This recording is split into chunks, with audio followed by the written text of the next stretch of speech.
அப்படியே லைட்டாக பேசிட்டாங்க.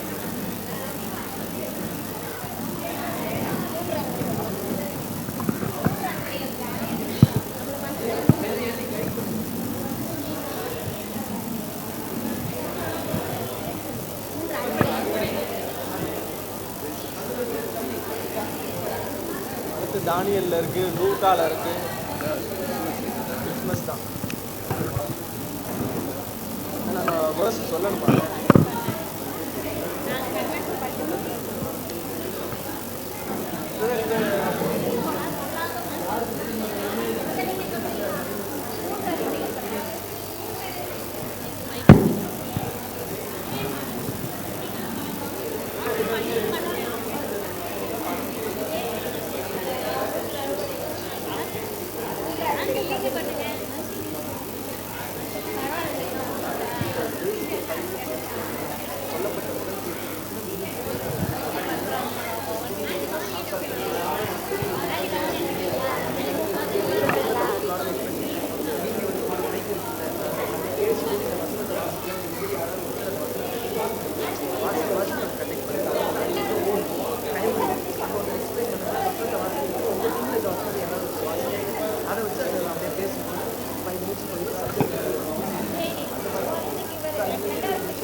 அது கற்பாறை விழுந்தது. கற்பாறை மேலே விழுவோம், முன்னுள்ள இடங்கள் விழுவோம், நடைபாதை வழியறியே. அதான் 3 விஷயம். அது என்னென்ன விஷயம் சொல்லணும்? 3 விஷயம் சொல்லணும். ஒன்று கற்பாறை, அடுத்து முன்னுள்ள இடம், அப்புறம் வழியறியே உள்ள இடம். இதுதான் 3 விஷயம் என்னன்னு சொல்லணும். அதுக்கு விளக்கம் வந்து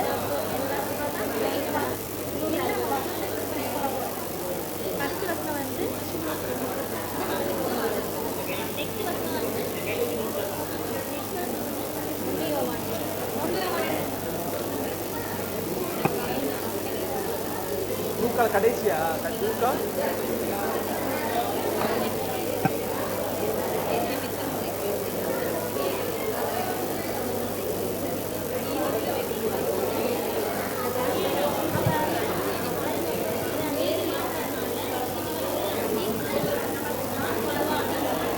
1:36 வந்து அந்த 6 மாதம்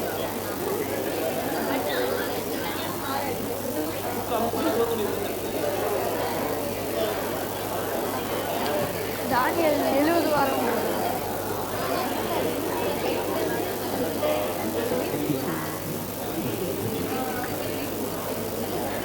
70 வார தீர்க்க தரிசனம் தானியல்.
இங்கே என்ன பாருங்க, 62 வாரங்களுக்கு பின்பு மேசியா சங்கரிக்கப்படுவார் நினைக்கிறேன்.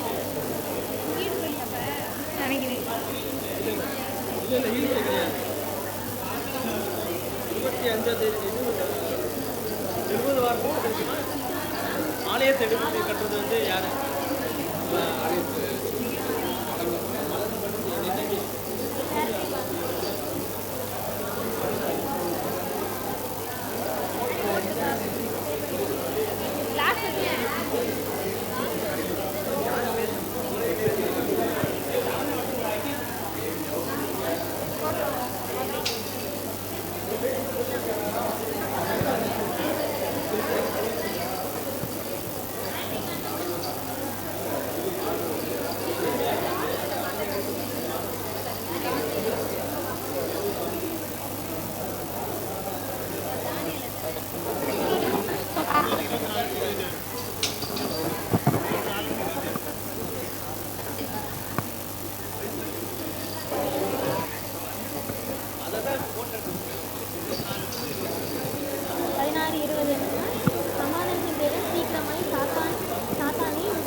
இன்னும் 4 நிமிடங்கள் தான் இருக்கிறது.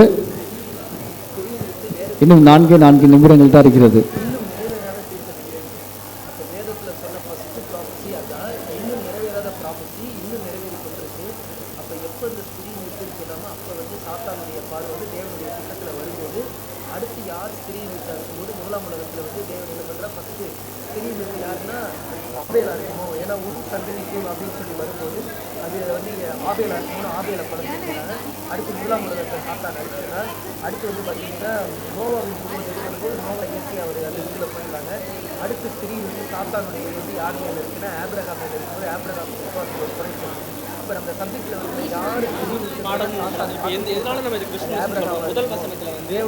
அந்த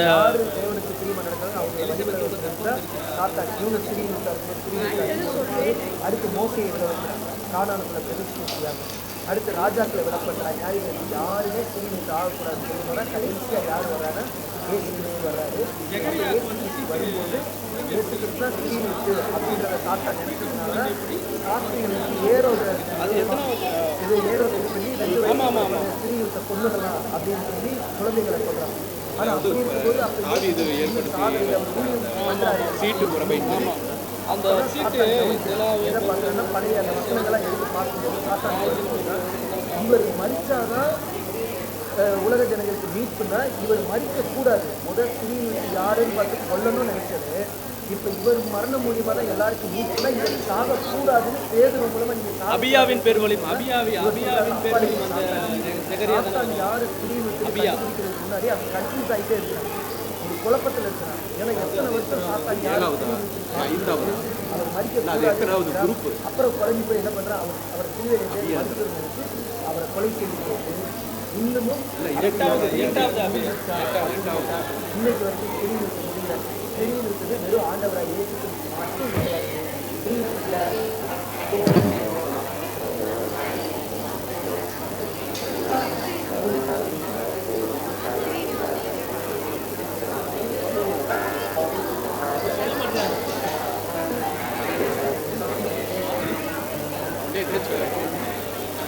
ஸ்ரீநிதா ஸ்ரீநித் வந்து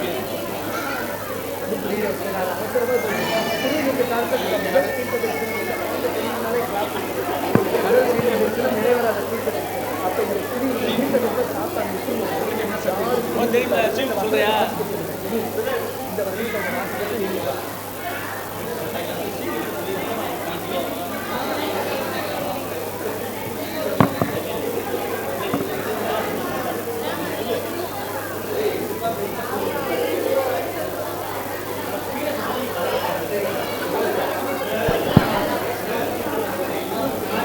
அன்புக்குரிய சகோதர சகோதரிகளே, கொடுக்கப்பட்ட கால அவகாசம் முடிந்துவிட்டது. அதனால் மறுபடியும் அந்த சேர்லாம் நீங்கள் திருப்பி போட்டுக்கலாம். சேர் எல்லாமே நீங்கள் திருப்பி போட்டுக்கலாம். சகோதர சகோதரிகள் நல்லா கவனிக்கலாம்.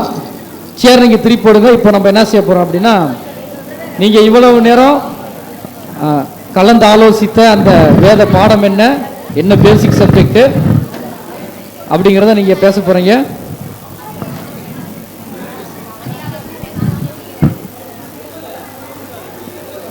முதலாவது அணியிலிருந்து ஃபர்ஸ்ட் டீம் ஏ மணவாட்டி.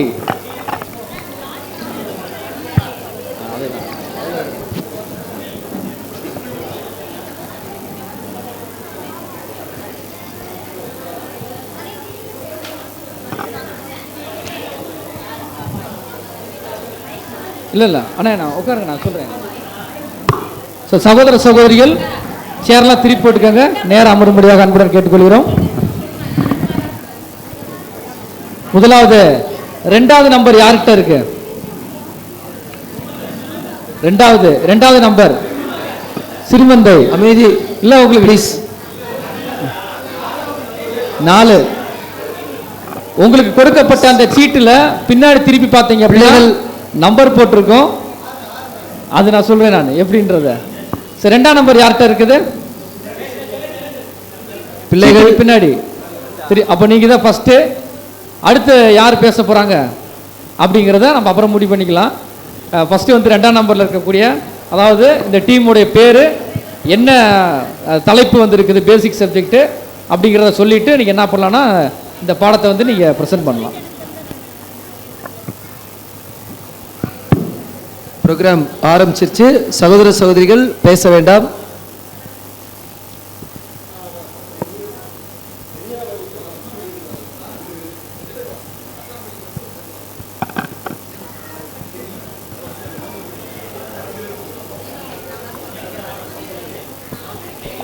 கொடுக்கப்படக்கூடிய கால அவகாசம் சரியாக 7 நிமிஷம். அந்த 7 நிமிஷத்துக்குள்ளர இந்த பாடத்தை நீங்கள் பேசி முடிக்க முடியாது அன்புடன் கேட்டுக்கொள்கிறேன். 5 நிமிஷம் 5 நிமிடங்கள் இந்த பாடத்தை வந்து நீங்கள் கன்க்ளூட் பண்ணிடணும் 5 நிமிஷத்துக்குள்ளர.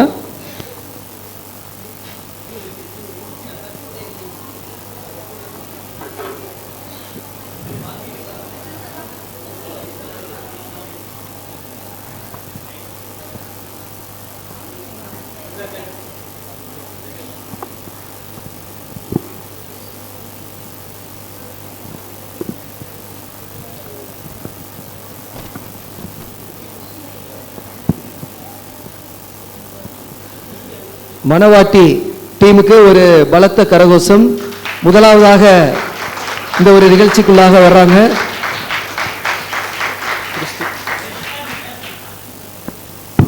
கிறிஸ்துவுக்குள் பிரியமாக அழைப்பட்ட அன்புக்குரிய சகோதர சகோதரர்களே, எங்களுக்கு வந்த இந்த வசனத்தின்படி எங்களுக்கு வந்த சப்ஜெக்ட் கிறிஸ்துமஸ். சொல்லிடுறேன். மணவாட்டி, எங்கள் டீமோட பேர் வந்து மணவாட்டி. ஸோ எங்களுக்கு வந்த வசனம் வந்து பார்த்திங்கன்னா லூக்கா 1ஆம் அதிகாரம் 36ஆம் வசனம்.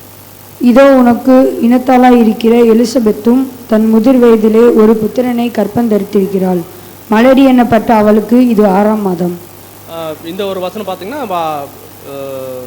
யோவான் ஸ்நானகன் வந்து ஆண்டவராய் இயேசு கிறிஸ்துக்கு 6 மாதத்துக்கும் முன்னாடியே வந்து அவர் மூத்தவர் அப்படிங்கிறதுக்காக வந்து ஒரு வசனம். அவரோட பிறப்புலேருந்து தான் இந்த கிறிஸ்துமஸ் பாடத்துலேருந்து நம்ம வந்து எப்போ பிறப்பார் 25 டிசம்பர் இல்லை அப்படிங்கிறதுக்கு நம்ம இங்கேருந்து ஒரு ஸ்டார்டிங் பாயிண்ட்டு பார்க்கலாம். அடுத்த வசனம் பார்த்திங்கன்னா 1 நாளாகமம் 24ஆம் அதிகாரம் 7 முதல் 19 வரை. இதில் 10ஆம் வசனம் கொஞ்சம் படிங்க. 7ஆம் வசனம். முதலாவது சீட்டு யோபாரிபின் பேர்வழிக்கும். இரண்டாவது யெதாயாவின் பேர்வழிக்கும். 10வது. ஏழாவது அக்தோஸ்தின் பேர்வழிக்கும். எட்டாவது அபியாவின் பேர்வழிக்கும். இது ஜகரியா அவர் வந்து அந்த ஆசாரிய ஊழியம் பண்ணுறதுக்காக சீட்டு அவருக்கு கொடுக்கப்படுது. அது வந்து 8வது சீட்டு அப்படின்னு சொல்லி பார்க்குறோம். ஸோ அப்போ இருந்து தான் வந்து எப்போ வந்து யோவான் சாகர் வந்து எப்போ வந்து பிறக்கிறார் அந்த ஒரு பிறப்பு வந்து நம்ம தெரிஞ்சுக்கிறதுக்கு இந்த ஒரு வசனம் வந்து நம்மளுக்கு யூஸ்ஃபுல்லாக இருக்குது. அடுத்து பார்க்கும்போது தானியேல் 9ஆம் அதிகாரம் 24 முதல் 27 வரை.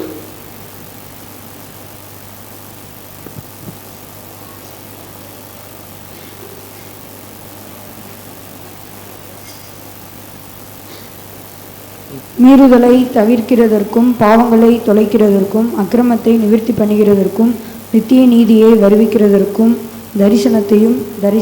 தரிசனத்தின் முத்திரி தீர்க்க தரிசனத்தின் முத்திரிக்கிறதற்கும் மகா பரிசுத்தமுள்ளவரை அபிஷேகம் பண்ணுகிறதற்கும் உன் ஜனத்தின் மேலும் உன் பரிசுத்த நகரத்தின் மேலும் 70 வாரங்கள் செல்லும்படி குறிக்கப்பட்டிருக்கிறது. ஸோ இந்த ஒரு வசனம் அடுத்து படிங்க 25ஆம் வசனம். இப்போதும் நீ அறிந்து உணர்ந்து கொள்ள வேண்டியது என்னவென்றால் எருசலேமை திரும்ப எடுப்பித்து கட்டுகிறதற்கான கட்டளை வெளிப்படுவது முதல் பிரபுவாகிய மேசியா வரும் மட்டும் 7 வாரமும் 62 வாரமும் செல்லும். அவைகளில் வீதிகளும் அலங்கங்களும் மறுபடியும் கட்டப்படும். ஆனாலும் இடுக்கமான காலங்களில் இப்படியாகும். ஸோ இந்த ஒரு வசனம் வந்து பார்த்தீங்கன்னா 70 வார தீர்க்க தரிசனம், தானியேலுடைய 70 வார தீர்க்க தரிசனம் சொல்லி பார்க்குறோம். ஸோ அது வந்து அந்த அலங்கத்தை எடுத்து கட்டக்கூடிய அந்த ஒரு விஷயத்துலேருந்து எப்போ கோரேஸ் ராஜா வந்து கட்டளை கொடுக்குறாரு. ஸோ அதுலேருந்து நம்ம அது 70 வார தீர்க்க தரிசனத்துலேருந்து நம்ம இந்த இதை ஒரு வசனத்தில் மூலியமாக நம்ம அது கிறிஸ்துமஸ் பாடத்தை அந்த ஆண்டவருடைய பிறப்பை குறித்து நம்ம அதில் பார்க்க முடியுது. அடுத்து லூக்கா 3ஆம் அதிகாரம் 21, 22. சகோதர சகோதரிகள் இடையில நீங்கள் பேச வேணாம், அவங்களுக்கு கொடுக்கப்பட்ட டைம் முடிஞ்சிருச்சு. ஸோ எல்லாமே இங்கே சப்ஜெக்ட் பேசிகிட்டு இருக்கிறாங்க, அதை நீங்கள் கவனிச்சிங்கன்னா போதும். லூக்கா 3ஆம் அதிகாரம் 21ஆம் வசனம். ஜனங்கள் எல்லோரும் ஞானஸ்நானம் பெற்றபோது இயேசுவும் ஞானஸ்நானம் பெற்று ஜெபம் பண்ணுகையில் வானம் திறக்கப்பட்டது. ஸோ ஆண்டவராக இயேசு கிறிஸ்துவோட ஞானஸ்தானத்தை கொடுத்து பார்க்குறோம். ஸோ இந்த ஒரு வசனங்கள் மூலியமாக நம்ம பார்க்கும்போது அபியாவோட சீட்டு ஆசாரியோட அவரோட ஊழியம் பண்ணுறதுக்காக அவரோட அபியா வகுப்புலேருந்து அவருக்கு பெறப்பட்ட சீட்டு மூலியமாக யோவான் ஸ்நானனுடைய பிறப்பு நம்ம கண்டுபிடிக்கிறோம். ஸோ அதுலேருந்து அதுக்கப்புறம் லூக்கா 1:36 யோவான் ஸ்நானன் எப்போ பிறக்கிறாரோ அதுலேருந்து நம்ம வசனம் இருக்க 6 மாதத்துக்கு முந்தி பிறந்தார் அப்படின்னு சொல்லி. ஸோ இதன் மூலியமாக இந்த வசனங்கள் மூலியமாக பார்க்கும்போது இந்த ஒரு வசனங்கள் எதுக்காக கொடுக்கப்படுதுன்னா கிறிஸ்துமஸ் பாடம் மூலியமாக நம்ம கொடுக்கப்படும். 25 டிசம்பர் இல்லை அப்படிங்கிறதுக்கு இதெல்லாம் நம்ம வந்து ப்ரூஃபாக பார்க்கலாம்.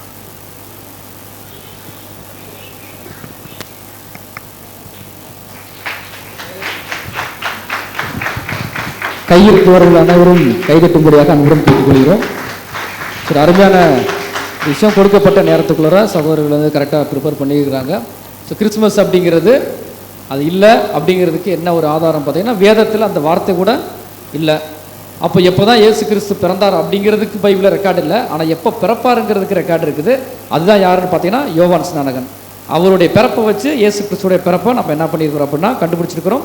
அதே சமயத்தில் அவருடைய இறப்பை வச்சும் நம்முடைய ஆண்டவராக இயேசு கிறிஸ்து எப்போ பிறந்தார் அப்படிங்கிறதும் என்ன பண்ணியிருக்கிறோம் நம்ம வந்து கண்டுபிடிச்சிருக்கிறோம். ஸோ இந்த மாதிரி தான் ஒரு பேசிக் கிளாஸ்க்கு இந்த வசனங்கள் மட்டும் இருந்தால் போதும். ரொம்ப பெருசாக ஒரு 40-50 வசனங்கள் தேவையில்லை. இந்த ஒரு சில வசனங்களை வச்சு என்ன பண்ணிடலான்னு பார்த்தீங்கன்னா தெளிவாக என்ன விஷயத்த சொல்ல வரோமோ அதை சொல்லி முடிச்சிடலாம் அப்படிங்கிறதுக்கு ஒரு நல்ல உதாரணமாக இருக்கும். ஸோ அடுத்த டீம் யார் அப்படின்னு பார்த்தீங்க அப்படின்னா வேற யாராக இருக்கும்? சியோன் ரட்சகர் அணியிலிருந்து யார் வந்து பார்ட்டிசிபேட் பண்ண போகிறவங்க அந்த பேர் சொல்லுங்கள், டீம் பேர், உங்கள் பேர் சொல்லிவிட்டு நீங்கள் அந்த பாடத்தை என்ன பண்ணலாம், நீங்கள் பேசலாம். உங்களுக்கு கொடுக்கப்படக்கூடிய கால அவகாசம் 5 நிமிடம், 5 நிமிஷம் தான். நீங்கள் அந்த சப்ஜெக்டில் இருக்கக்கூடிய கண்டென்ட்டு, சப்ஜெக்ட் தலைப்பு சொன்னால் போதும். அந்த வசனத்தில் இருக்கக்கூடிய சாராம்சத்தை அப்படியே நீங்கள் சொல்லிட்டு போனீங்கன்னா போதும். நீங்கள் மறுபடியும் வசனங்கள்லாம் நீங்கள் வாசிங்கன்னா உங்களுக்கு டைம் ஆயிடும்.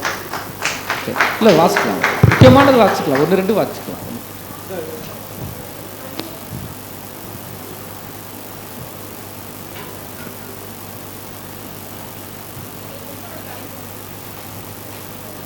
எங்களுக்கு கொடுக்கப்பட்ட தலைப்பு வந்து 3 அறுவடைகளை பற்றி பேசுவோம். டீம் வந்து சியோன் ரட்சகர்.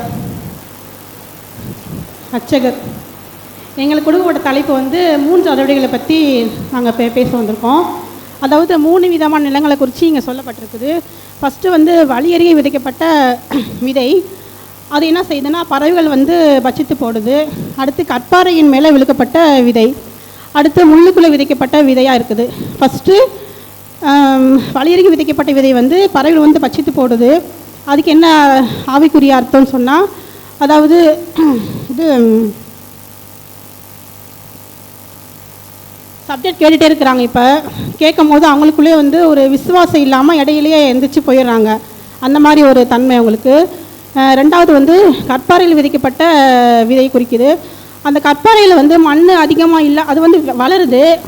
அதில் வேர் அதிகமாக இல்லாதனால இதெல்லாம் சீக்கிரமே காஞ்சி போயிடுது. இது என்ன குறிக்குதுன்னா, அவங்க சப்ஜெக்ட் கேட்டுருக்கும் போதே விசுவாசம் இருக்குது, விசுவாசம் இருந்தாலும் அவங்க அதுக்குள்ள நிலைச்சி இருக்க முடியல அவங்களால. அதனால் அவங்க சீக்கிரமாகவே இதாகிடுறாங்க. அடுத்து முள்ளுக்குள்ளே விதைக்கப்பட்ட விதையை பற்றி குறிக்குது. இது இப்போ வந்து மத்தேயு 13ஆம் அதிகாரத்தில் 3-8 வசனம் வந்து இந்த நிலங்களை குறித்து பேசப்பட்டிருக்குது. அப்போ முள்ளுக்குள்ளே விதைக்கப்பட்ட விதை வந்து எப்படின்னா, அந்த வசனம் வந்து முள் வந்து நெருக்கி போடுது. எப்படின்னா உலக கவலைகள் சிற்றின்பம் இதனால் அவங்க பிணைக்கப்பட்டிருந்தாங்கன்னா, வசனத்தை கேட்டுமே இதனால் அவங்க பிடிபட்டிருந்தாங்கன்னா அவங்களால வந்து தொடர்ந்து வளர முடியாது. ஏன்னா அவங்க வந்து இருக்கிறது போதும் அப்படின்னு அவங்க நினைக்காம அதிகமான ஒரு ஆசைக்குள்ள சிற்றின்பம் உலக அதிகமான ஆசைக்குள்ள அவங்க போகும்போது அவங்களால இருக்க முடியாது. இதுதான் 3 விதது. அடுத்து நல்ல நீளத்தை பற்றி பேசப்பட்டிருக்குது. நல்ல நீளங்கிறது வந்து வசனம் அவங்க கேட்டு தொடர்ந்து எந்த ஒரு கவலை வந்தாலும் எந்த ஒரு பிரச்சனை வந்தாலும் தொடர்ந்து அந்த வசனத்துக்குள்ளே அவங்க நிலைச்சிருக்கும் போது மட்டும்தான் நல்ல நீதியாக விதைக்கப்படுறாங்க. இப்போ கூட என்ன பண்ணால், இயேசு கிறிஸ்து வந்து மத்தேயு 13ஆம் அதிகாரம் 24-30 வசனம் வந்து அவரோட முடிவை பற்றி பேசப்படுது. இப்போ கூட நம்ம அறுவடை நடந்துக்கிட்டு தான் இருக்குது நமக்குள்ளே.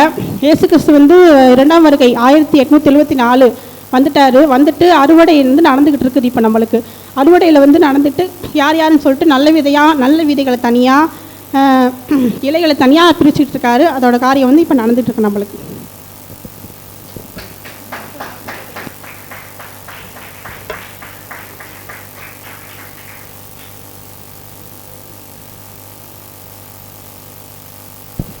இரண்டு சகோதரிகளுக்கும் நன்றிகளை தெரிவித்துக் கொள்கிறோம். ஆனால் 2மே எப்போவுமே கொஞ்சம் நர்வஸாகவே இருப்பாங்க. ஸோ இன்றைக்கி தைரியமாக வந்து முன்னாடி நின்றுருக்கிறாங்க. அதுவே பெரிய விஷயமா இருக்குது. ஸோ பாடத்தினுடைய தலைப்பு என்ன சொன்னாங்க? 3 அறுவடைகள். அப்படின்னா 3 காலப்பகுதியில் நடக்கக்கூடிய ஒரு அறுவடை அதுதான். அதில் வந்து அந்த விதைப்பவன் ஊமை அப்படிங்கிற விஷயத்தை வந்து மென்ஷன் பண்ணியிருக்கிறாங்க.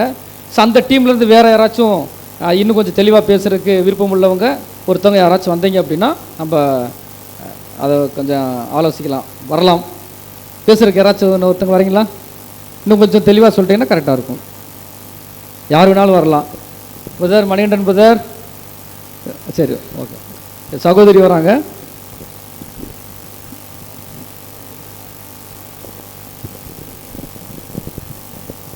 கர்த்தருக்கு ஸ்தோத்திரம்.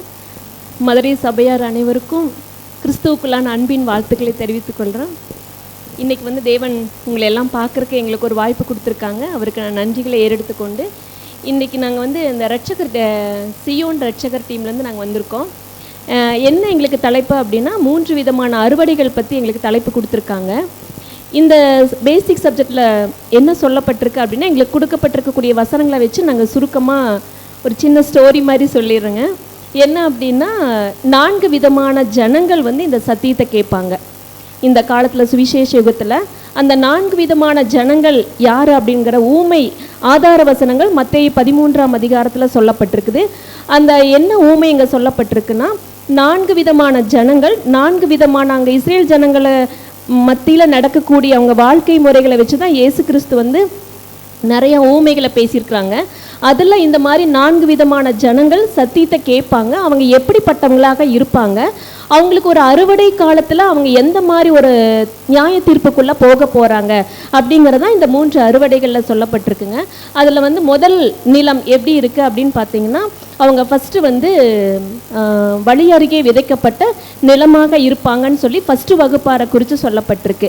2வது வகுப்பார் வந்து கட்பாறை நிலத்தில் விதைக்கப்பட்ட நிலமாக இருப்பாங்க அப்படின்னு. இந்த நிலம் அப்படி எதை குறிக்குதுன்னா இருதயத்தை குறிக்குதுன்னு பார்க்குறோம்.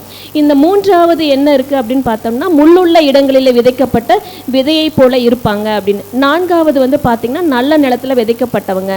இந்த மாதிரி 4 விதமான ஜனங்கள் வந்து இந்த காலத்தில் வந்து சத்தியம் கேட்பாங்கன்னு சொல்லப்பட்டிருக்கு.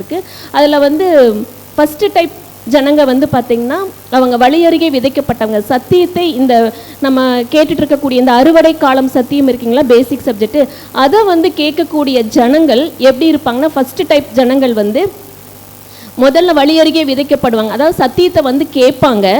அவங்கனால அவங்க ரொம்ப சாத்தானால அவங்க வந்து அவங்களுடைய மைண்ட் எல்லாமே சாத்தானால பிடிக்கப்பட்டிருக்கனால அவங்க எப்படி இருப்பாங்கன்னா, வழி அருகே விதைக்கப்பட்ட அவங்க வந்து கேட்பாங்க. பட் ஆனால் அவங்கனால வந்து எந்த ஒரு கனிகளையும் கொடுக்க முடியாது. கேட்கும் போதே அவங்களுக்குள்ள விசுவாசம் வளராது. அதனால் அவங்க என்ன பண்ணுவாங்கன்னா, அவங்க கேட்கும் போதே அப்படியே அவங்க உடன்படிக்கைக்குள்ளே வராமல் அவங்க அப்படியே வெளியில் போயிடுவாங்கன்னு கூட பார்க்குறோம். இந்த மாதிரி ஒரு ஜனங்கள் ஃபஸ்ட்டு ஜனங்கள் இருப்பாங்க. 2வது இந்த மாதிரி இருதயம் உள்ள ஜனங்கள். 2வது ஜனங்கள் வந்து பார்த்திங்கன்னா டைப் ஜனங்கள் கட்பாறை நிலத்தில் விதைக்கப்பட்டவங்க. கட்பாறை நிலம் அப்படிங்கிறது எதை குறிக்குன்னு பார்த்தீங்கன்னா, கட்பாறையில் ஒரு விதை விதைக்கப்பட்டோம்னா அது ஆழமாக வேர் பிடிக்காது. அதனால் என்ன ஆகுன்னு பார்த்தீங்கன்னா சீக்கிரமாக அந்த செடி காஞ்சு போயிருன்னு பார்க்குறோம். இந்த மாதிரி டைப் இருக்கக்கூடிய ஜனங்கள் நம்ம மத்தியில் வந்து சத்தியம் கேட்பாங்க. ஆழமான அவங்க வந்து கேட்பாங்க, ஆனால் அவங்களுக்குள்ள ஆழமான விசுவாசம் அவங்களுக்குள்ள இருக்காது. அதனால் அவங்க என்ன ஆவாங்கன்னா, சத்தியத்தை கேட்கும் போது அவங்க என்ன பண்ணிடுவாங்கன்னா, கேட்ட உடன்படிக்கை வரைக்கும் அவங்க வரமாட்டாங்க. அப்படி வந்தாலுமே பெருசாக விசுவாசம் அவங்களுக்குள்ளே இருக்காது. அவங்களே என்ன பண்ணிடுவாங்கன்னா வெளியில் போயிடுவாங்க. 3வது விதமான ஜனங்கள் யாராக இருப்பாங்க அப்படின்னு பார்க்குறோம் அப்படின்னம்னா, முள்ளுள்ள இடங்களில் விதைக்கப்பட்ட ஜனங்கள். இவங்க பேப்டிசம் எல்லாம் எடுத்து உள்ளே வருவாங்க, சத்தியத்தை கேட்பாங்க. ஆனால் அவங்களால என்னென்னா உலக கவலை, சிற்றின்ப மயக்கம், இந்த மாதிரி நிறைய உலக கவலைகள்னால என்ன பண்ணுவாங்கன்னா, எத்தனை வசனங்கள் கேட்டாலுமே அவங்களால விசுவாசத்தில் வளர முடியாத அளவுக்கு உலக கவலை அவங்கள என்ன பண்ணால் அமுக்கி போட்டுரும்.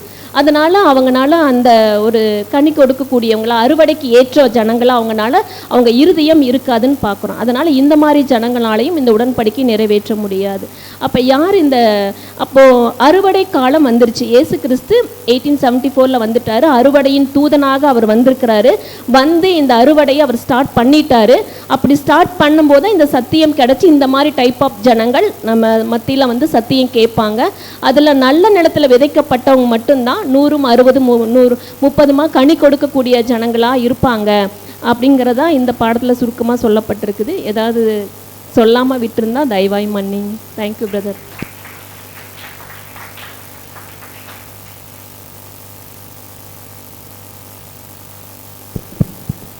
Thank you sister.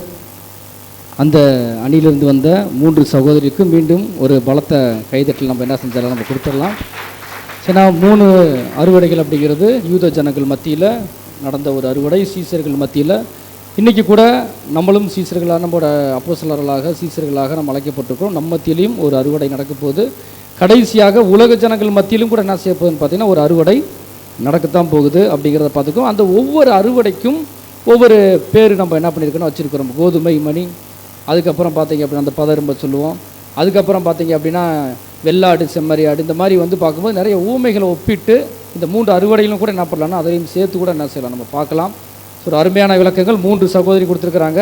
இந்த 3 சகோதரியில் அந்த முதலாவது அந்த 2 சகோதரிக்கு ஒரு மிகுந்த பலத்தை கைதட்டல். ஏன் அப்படின்னு பார்த்தீங்கன்னா அவங்க வந்து முன்னாடி வந்தது கிடையாது, இப்போ தான் ஃபஸ்ட் டைம் வந்திருக்கிறாங்க. ரொம்ப சந்தோஷமாக இருக்குது.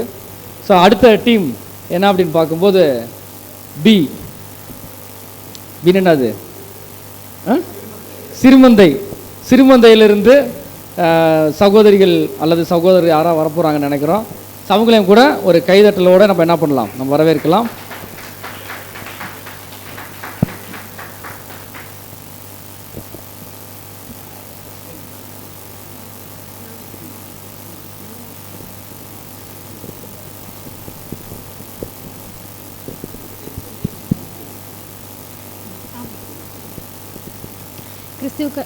கிறிஸ்துவுக்குள் அன்பாக அழைக்கப்பட்ட சகோதரர்களே, நாங்கள் சிறுமதை டீம்லேருந்து வரோம். எங்களுக்கு கொடுக்கப்பட்ட டாபிக் என்னென்னா ஸ்திரீயின் வித்து. முதல்ல வசனத்தை நம்ம வாசிச்சிடலாம். ஆதியாகமம் 3:15 உனக்கும் ஸ்திரீக்கும் உன் வித்துக்கும் அவள் வித்துக்கும் பகை உண்டாக்குவேன், அவர் உன் தலையை நசுக்குவார், நீ அவர் குதிங்காலை நசுக்குவாய் என்றார். ஓகே, ஃபஸ்ட்டு வந்து என்னென்னா ஆதாம் வந்து தப்பு செய்கிறாரு. தப்பு செய்கிற மூலமாக சர்பத்துக்கு வந்து தேவன் ஒரு சாபத்தை கொடுக்குறாரு. இந்த மாதிரி வந்து என்னென்னா உனக்கும் ஸ்திரீக்கும் உன் வித்துக்கும் அவள் வித்துக்கும் பகை உண்டாக்குவேன், அவர் உன் தலையை நசுக்குவார், நீ அவர் குதிங்காலை நசுக்குவார். ஸோ அப்போ அந்த ஸ்திரீன் வித் யார் நம்மளை நசுக்குவா அப்படின்ட்டு சாத்தான் வந்து இந்த திட்டத்துக்குள்ளார வந்து தேவனோட டிவைன் பிளானுக்குள்ளார உற்று நோக்கி பார்க்கும்போது ஃபஸ்ட்டு ஆதாமோடைய சந்ததியாக இருக்குமோ அப்போ ஆபேலாக இருக்குமோ அப்படின்னு சொல்லிட்டு ஆபேல் அங்கே கொலை செய்யப்படுறாரு. அதுக்கப்புறம் அடுத்து வந்து யார் அவர் பார்வை போகுதுன்னா நோவாவாக இருக்குமோ. முதலாம் உலகத்தில் வந்து இந்த ஜனங்கள் எல்லாமே வந்து அழிக்கப்படுறாங்க. நோவாவாக இருக்கும்போது அவரும் வந்து என்னென்னா ஒரு இயற்கையான மரணத்துக்குள்ளே போகிறார். ஸோ இப்போ அடுத்தது யார்? ஆபிரகாம் தான் தேவன் வந்து ரொம்ப நேசித்தார். ஸோ அவராக இருக்குமோ அப்படின்னு போகும்போது அங்கேயும் அவருக்கு வந்து விசுவாச பரீட்சை வருது. ஸோ அதுக்கப்புறம் யாராக இருக்கும் அப்படின்னு அவர் கண் பார்த்துட்டே இருக்குது. சாத்தானோட கண் யாருன்னு தேடிட்டு இருக்கும் போது நோவாவாக இருக்கும் போதும் கூட மோசேவாக இருக்கும்போது கூட கானான் தேசத்துக்குள்ளார போக முடியாமல் அவருக்கு ஒரு வஞ்சனை வருது. ஸோ ஒவ்வொருத்தருக்கும் ஒவ்வொரு டெஸ்ட் வச்சு வஞ்சனையாக போயிட்டு அவர் வந்து அவங்க கம்ப்ளீட் பண்ண முடியாத ஒரு சுச்சுவேஷனுக்கு சாத்தான் வந்து அவங்கள தள்ளுறாங்க. அதுக்கப்புறம் நோவாக்கு அப்புறம் இஸ்ரேல் ஜனங்கள் தேவனை தேட முடியல. அவங்க வந்து எகிப்துக்குள்ளே போய் அவங்க வந்து தேவனையே மறக்கிற கண்டிஷன் போயிட்டாங்க. அதுக்கப்புறம் வந்து அவங்க நியாயாதிபதிகள் வராங்க. அதுக்கப்புறமும் அதுக்கு நெக்ஸ்ட் வந்து ராஜாக்கள் வராங்க. ராஜாக்கள் வந்து சவுல் வந்து அவர் கம்ப்ளீட் பண்ணல, அவரோட தேவனுடைய சித்தத்தை நிறைவேற்றல, அவரும் இல்லை. தாவீது கேட்ட மனுஷன் பேர் வாங்கினாரு. அப்பயும் அங்கேயும் அவருக்கு ஒரு வீழ்ச்சி வந்து சாத்தான் வந்து வஞ்சிச்சிட்டான். நெக்ஸ்ட்டு அப்போ கடைசியாக வந்து இயேசு கிறிஸ்துவாக இருக்குமோ அப்படின்னு வந்து யோசிக்கும் போது தான் ஏரோது மூலயமா வந்து பிறந்த உடனே வந்து குழந்தைங்களை அழிச்சிடலாம். 2 வயசு அப்போ யார் வந்து யூதாக்கு ராஜாவாக பிறந்திருக்காரு அந்த சாஸ்திரிகளாம் தேடும் போது அப்போ வந்து கொலை செய்யும்படி ராஜா வந்து ஆள் அனுப்புகிறாரு. அப்பயும் அவங்க வந்து தப்பிச்சிடறாரு இயேசு கிறிஸ்து. அதுக்கப்புறம் வந்து அவர் வந்து பிளானில் பார்க்கும்போது அவர் மறிச்சாதான் வந்து இந்த பிளான் வந்து நிறைவேறும் இந்த உலகத்துக்கு வந்து பாவம் வந்து நீங்கப்படும்னு சொல்லும் போது அப்போ அவர் சாகக்கூடாதுன்னு சொல்லிட்டு இயேசு கிறிஸ்து வந்து பேதுரு வந்து கேட்குறாரு, நீங்கள் வந்து சாகலாமா? அப்படி விட மாட்டேன்னு சொல்லும் போது அப்போ இயேசு கிறிஸ்து சொல்லுவார், அப்பாலி போ சாத்தானே அப்படின்னு சொல்லுவார். ஸோ அவர் வந்து என்னென்னா சாத்தான் வந்து இயேசு கிறிஸ்துன்னு நினச்சாரு, ஆனால் அதுவும் இல்லைங்கும் போது ஒவ்வொருத்தராக பார்க்கும்போது கடைசியாக புரிய வருது அது நம்ம தான். அதாவது என்னென்னா இயேசு கிறிஸ்துவும் சபையும் சேரும் போது அந்த முழு திருச்சபை தான் வந்து ஸ்திரீயின் வித்து அப்படின்னு வரும்போது இப்போ நமக்குண்டான காலகட்டத்தில் நமக்கு வர சோதனையே என்னென்னா நம்ம அந்த இதுவாக கம்ப்ளீட் ஆகக்கூடாது, திருச்சபையாக ஆகக்கூடாதுங்கிறது தான் சாத்தானுடைய நோக்கம். ஸோ அதுக்குண்டான இப்போ இருக்க காலகட்டத்தில் நமக்கு வர சுச்சுவேஷன்ஸ் என்னென்னா சபைக்குள்ளார வர எல்லா போராட்டங்களுக்கும் வஞ்சனையும் காரணம் வந்து என்னென்னா சாத்தான் வந்து நம்மளை வந்து சபையாகக்கூடாது அப்படிங்கிற ஒரு நோக்கம்தான். ஸோ லாஸ்ட்டாக ஒரு வசனம் படித்து முடிச்சிடலாம். ரோமர் 16:20 சமாதானத்தின் தேவன் சீக்கிரமாய் சாத்தானை உங்கள் கால்களின் கீழே நசுக்கி போடுவார். நம்முடைய கர்த்தராகிய இயேசு கிறிஸ்துவினுடைய கிருபை உங்களுடனே கூட இருப்பதாக. ஆமென். தேங்க்யூ.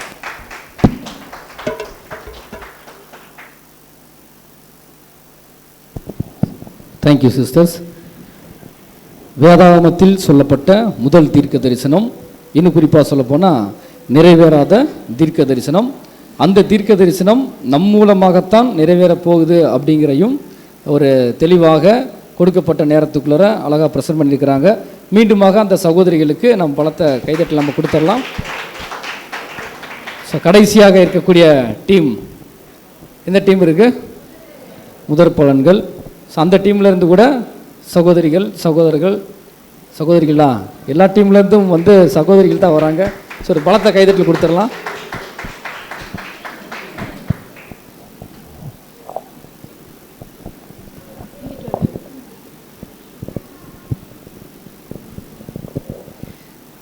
கிறிஸ்துவுக்குள் அன்பாக அழைக்கப்பட்ட சகோதர சகோதரிகள் அனைவருக்கும் கிறிஸ்துவுக்குள்ளான அன்பின் நல்ல வாழ்த்துக்கள். நாங்கள் முதற் பலன்கள் டீம்லேருந்து வந்திருக்கோம். எங்கள் டீமுக்கு கொடுக்கப்பட்டிருக்க வசனத்தின்படி பேசிக் சப்ஜெக்ட்லேருந்து கிறிஸ்துவின் சபை பாகம் 1, 2 சேர்த்து கொடுத்துருக்கு. அது பேசிக் சப்ஜெக்டில் 15th 16th சப்ஜெக்டாக வரும். இப்போ கிறிஸ்துவின் சபையை பற்றி பார்க்கும்போது அதுக்கான ஆதார வசனம் மத்தேயு 16:15 முதல் உள்ள வசனங்கள் வாசிக்கலாம்.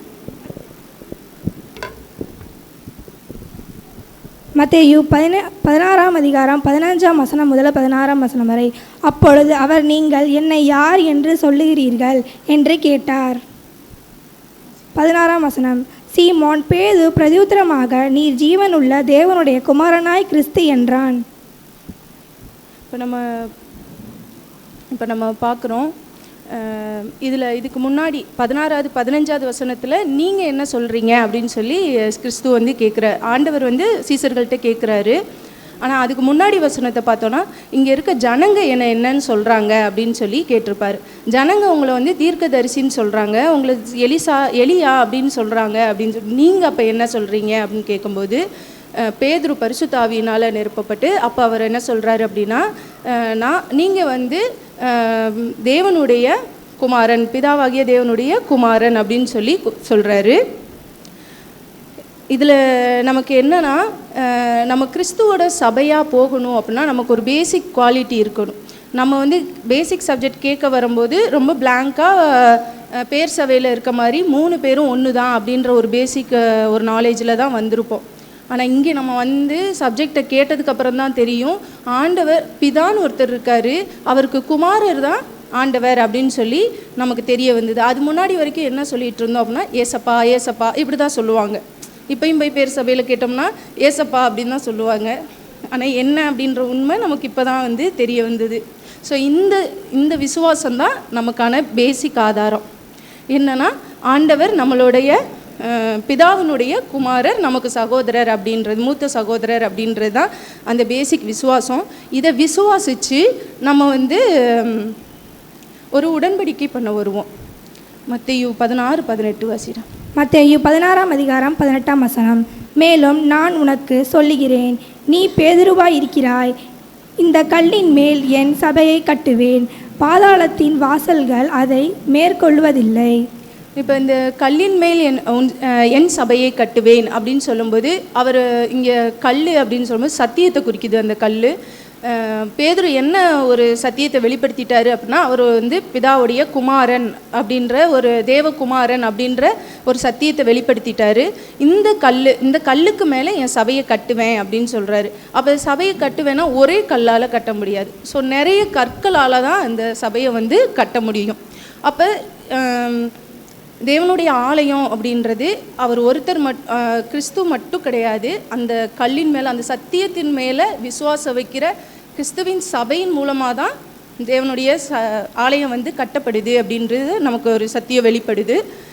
இதுக்கப்புறம் 1 கொரிந்தியர் 3:11. 1 கொரிந்தியர் 3:11.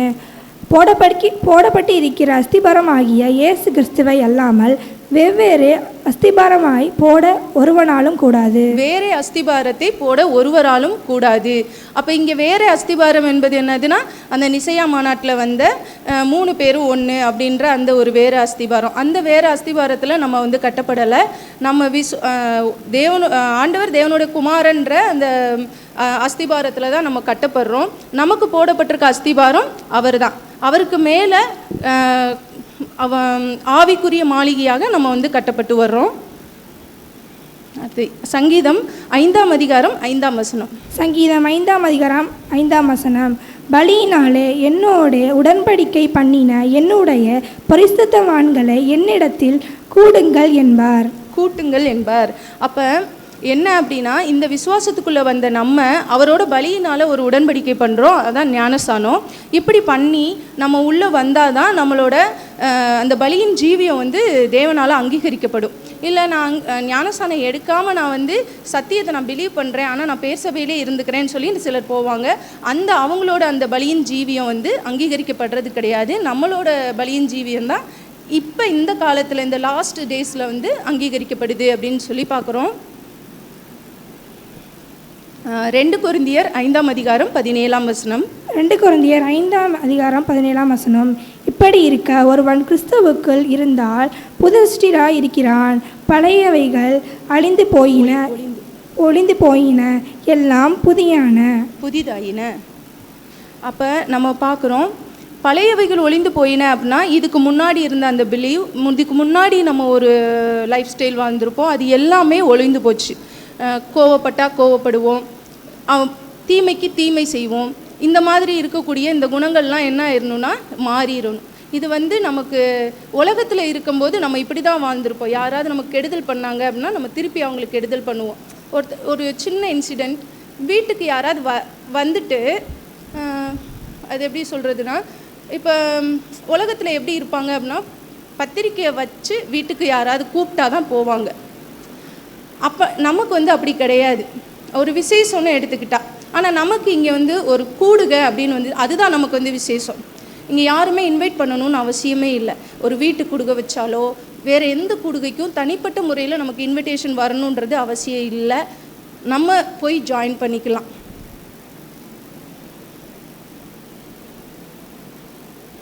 கொலோசியர் 3ஆம் அதிகாரம் 9-10. கொலோசியர் 3ஆம் அதிகாரம் 9ஆம் வசனம் முதல் 10ஆம் வசனம் வரை. ஒருவருக்கொருவர் போய் சொல்லாதிருங்கள், பழைய மனுஷனையும் அவன் செய்கைகளையும் களைந்து போட்டு தன்னை சிருஷ்டித்தவருடைய சாயலுக்கு ஒப்பாய் பூரண அறிவுடையபடி புதிதாக்கப்பட்ட புதிய மனுஷனை அறிந்து கொண்டு இருக்கிறீர்கள், தரித்து கொண்டு இருக்கிறீர்களே. இப்போ என்ன ஆயிட்டோம் அப்படின்னா, ஞானஸ்தானத்துக்கு அப்புறம் நம்ம யாரை தரித்து கொண்டிருக்கோம்னா, கிறிஸ்துவை தான் நம்மளோட ட்ரெஸ்ஸாக வந்து தரித்து கொண்டிருக்கோம். இப்போ தேவன் நம்மளை பார்க்கும்போது, ஒவ்வொருத்தரையும் பார்க்கும்போது கிறிஸ்துவாக தான் பார்க்குறாரு. தேவனுக்கு வந்து நம்ம தனிப்பட்ட முறைகளில் நம்ம தெரியவே மாட்டோம். நம்ம ஒரே ஒரு அங்கமாக தான் தெரியுவோம், கிறிஸ்துவாக தான் தெரியுவோம். அவர் தலை, நம்ம சரீர அங்கம், ஒரே கிறிஸ்துவாக தான் தெரியுவோம். இவங்களுக்கு தான் நான் வந்து இந்த சபை வாய்ப்பை கொடுப்பேன்னு தேவன் என்றைக்குமே டிசைட் பண்ணி வைக்கல. யாருனாலும் அந்த கிரீடத்தை வந்து எட்டி பிடிச்சிக்கலாம். இப்போ நம்ம பார்க்குறோம், அந்த தவற விட்ட அந்த கிரீடத்துக்காக தான் நம்ம வந்து இப்போ ஓடிட்டுருக்கோம் அப்படின்றத பார்க்குறோம். அதனால் அந்த கிரீடத்தை நம்ம தவற விடாதபடிக்கு ஜாக்கிரதையாக ஓடணும். இன்னொரு வசனம் பைபிள் எடுத்துகிட்டு வந்துடுறியாடா, கலாத்தியர் 6:26.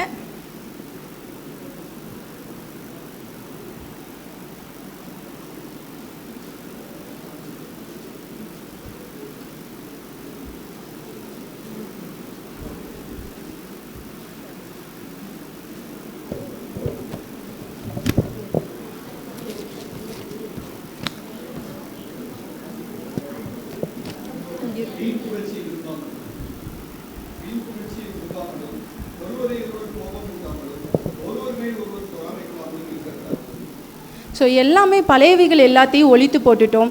இப்போ பழைய உலகத்தில் இருந்தோன்னா நம்ம வீண் புகழ்ச்சியில் இருக்கலாம், நம்ம வந்து ஒருவர் மேலே ஒருவர் பொறாமையாக இருக்கலாம், கோபமாக இருக்கலாம். அது எதுவுமே இல்லாமல், ஏன்னா அதெல்லாம் இருந்ததுன்னா நம்ம இன்னும் என்னவாக இருக்கோம்னா பழைய சிருஷ்டியாக தான் இருக்கும். அது எதுவுமே இல்லாமல் நம்ம ஒரு புது சிருஷ்டியாக கிறிஸ்துவுக்குள்ளே வந்து ஞானஸ்தானம் எடுத்து கிறிஸ்துவை தரித்து கொண்டவர்களாக நம்ம வந்து இருக்கோம். இதுக்கு முந்தின வசனத்தில் கூட நம்ம வாசித்தோம். என்ன அப்படின்னா, ஒரு தன்னை சிருஷ்டித்தவருடைய சாயலுக்கு, நம்மளோட சிருஷ்டித்தவர் எப்படி இருக்காருன்னா, அவருக்கு வந்து பூரணமாக தான் எல்லாமே செய்ய தெரியும். என்ன செஞ்சாலும் அவர் பூரணமாக மட்டும்தான் செய்வார். அவரால் அபூர்ணமாக செய்யவே முடியாது. பூர்ணம் இல்லாதது கூட அவரால் கனெக்டும் பண்ண முடியாது. அப்போ நம்ம அபூர்ணர்கள் தான். ஆனால் நம்ம அந்த பூரணத்தை நோக்கி ஓடுறதுக்கு நம்ம வந்து நம்மளோட ஓட்டத்தை வந்து தொடரலாம். கிறிஸ்துவுக்குள்ளான அன்பின் நல்வாழ்த்து. நன்றி. இந்த வாய்ப்பு கொடுத்த சகோதர சகோதரிகளுக்கும் என்னோட டீம் மெம்பர்ஸ்க்கும் நன்றி சார். Thank you sisters. சப்ஜெக்டு வந்துட்டு ரொம்ப எலாபரேட்டாகவே முடிஞ்சிருக்குது. கிறிஸ்துவின் சபை அப்படிங்கிறது நமக்கு ரொம்ப நல்லா தெளிவாக தெரியும். அது ஒரு கட்டடம் அல்ல. ஏன் அப்படின்னா, கைகளால் கட்டப்பட்ட ஆலயங்களில் அவர் வாசமாகிறார் அப்படிங்கிறது ரொம்ப தெளிவாக தெரியும். அப்போ எங்கே தான் வாசம் பண்ணுவார் அப்படின்னு ஒரு கேள்வி கேட்டோம் அப்படின்னா, யாரெல்லாம் அஸ்திபாரம் ஒன்று இருக்குதோ அந்த அஸ்திபாரத்தின் மேலே ஒரு கட்டடம் கட்டப்பட்டிருக்குது, அந்த கட்டடத்தில் தான் அவர் வாசம் பண்ணுறார். அப்படின்னா போடப்பட்ட அஸ்திபாரம் எது அப்படின்னு பார்க்கும்போது சகோதரி ரொம்ப தெளிவாக சொன்னாங்க. பிதாவாகிய தேவன் யார், நம்முடைய ஆண்டவராக இயேசு கிறிஸ்து யார், அவருடைய திட்டம் என்ன, அந்த திட்டத்தில் நமக்கு இருக்கக்கூடிய பங்கு என்ன, அந்த பங்கை சரியாக நிறைவேற்றி மரண பரியந்தம் காத்துக்கிட்டோம்னா அதில் நமக்கு கிடைக்கக்கூடிய அந்த ரிவார்டு தான் என்னன்னு பார்த்தீங்கன்னா கிறிஸ்துவனுடைய சரீரங்கமாக சென்று சேரக்கூடிய விஷயம் அப்படிங்கிறத ரொம்ப தெளிவாக என்ன பண்ணிட்டாங்கன்னு பார்த்தீங்கன்னா சொல்லியிருக்கிறாங்க. ஸோ வந்து எல்லாருக்காகவும் எல்லாரும் என்ன பண்ணிக்கலாம்னா ஒரு மிகுந்த ஒரு கைதட்டில் என்ன பண்ணிக்கலாம், எல்லா டீமுக்கும் நம்ம கொடுத்துக்கலாம். ஓகே, இப்போ உங்கள்கிட்ட ஒரு கேள்வி. இப்போ நிறைய பாடங்கள் நம்ம பார்க்குறோம். இதில் வந்து ஜென்ரல் சப்ஜெக்ட்டு நிறைய பார்க்குறோம், பேசிக் சப்ஜெக்ட் நிறைய பார்க்குறோம் இல்லைங்களா? இதில் வந்து 2 சப்ஜெக்ட் 2 விதமான பாடங்களில் எந்த பாடம் எடுக்கிறது கஷ்டம்? அல்லது எந்த பாடம் எடுக்கிறது ஈஸி? பேசிக் சப்ஜெக்ட்டு ஈஸி, பேசிக் சப்ஜெக்ட்டு கஷ்டம். ஏன் கஷ்டம்?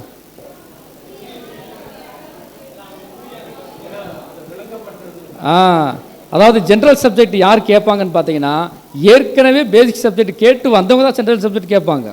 ஆனால் பேசிக் சப்ஜெக்ட் அப்படிங்கிறது புதுசாக ஒருத்தவங்களை கன்வின்ஸ் பண்ணுறது. எப்படின்னு பார்த்தீங்கன்னா, சத்தியத்தை சொல்லி கன்வின்ஸ் பண்ணுறதுங்கிறது சாதாரண விஷயம் இல்லை.